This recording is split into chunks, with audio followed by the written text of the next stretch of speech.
Democrats are aiming to take back control of the House of Representatives, even in states like Iowa, where Donald Trump won in both 2020 and 2016. But new data shows a surprising twist in the presidential race there. More on that in a bit.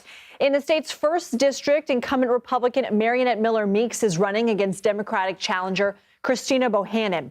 Miller-Meeks talked with our Elizabeth Cook earlier about this year's race and why she says the numbers look good for Republicans in Iowa.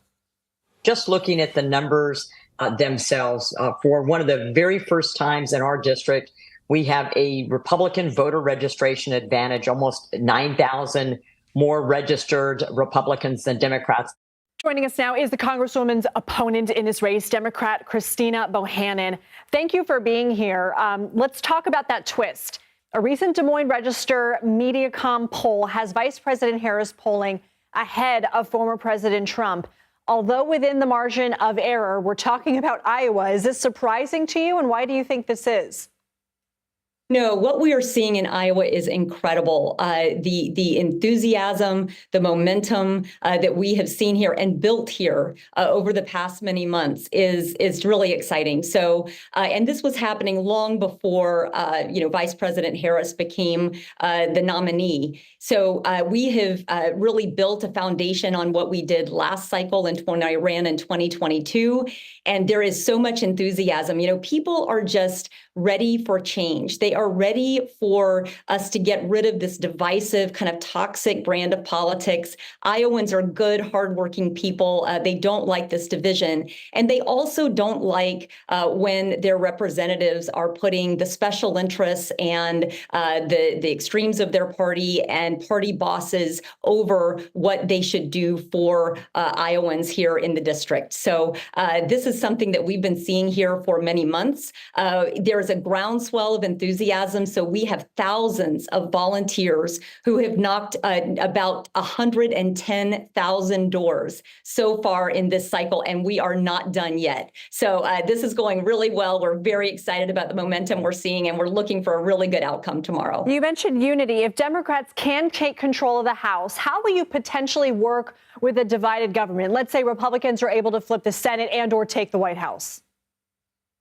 Look, my district is almost a third, Democrats, independents, and Republicans.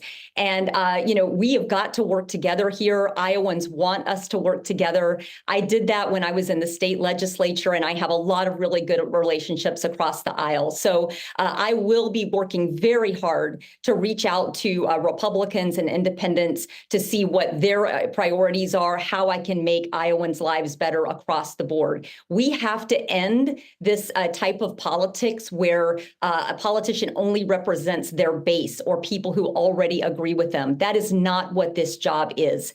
This job is representing everyone in your entire district, and that's what I plan to do when I'm in Congress. You said that people are looking to end divisiveness. Are there other issues that you're hearing from your constituents? Maybe some of a third of independents or even a third of Republicans who might be willing to vote Democratic in this time around. What issues are driving them to do that? Absolutely. That is what we're seeing. There are multiple issues here that really are not about party. 2/3 of Iowans support a woman's right to make decisions about her own body and her reproductive health. And so my opponent has a very extreme record on this. She supported the 6-week ban that is now the law in Iowa. It's one of the most extreme in the country. And then she went to Congress and actually co-sponsored a life at conception bill that would ban all abortions across the entire country with no exceptions at all. And I can tell you that Republicans, independents, and Democrats alike are very unhappy with her on this issue. And Republican women are supporting me in this race. So that is one very exciting thing. People are upset about healthcare issues and costs. My Republican opponent has taken over $250,000 from the big drug companies and voted against letting Medicare negotiate for lower drug prices. She even took a campaign contribution from a group of insulin manufacturers on the very same day that she voted against capping the price of insulin at $35 a month for our seniors. And this is a district where we have a lot of seniors and a lot of people on Medicare. So those are issues that really, span all of the political party. Well, Christina Bohannan, certainly interesting what's happening in your state. We'll see what happens tomorrow. Thank you for your time. Thank you so much.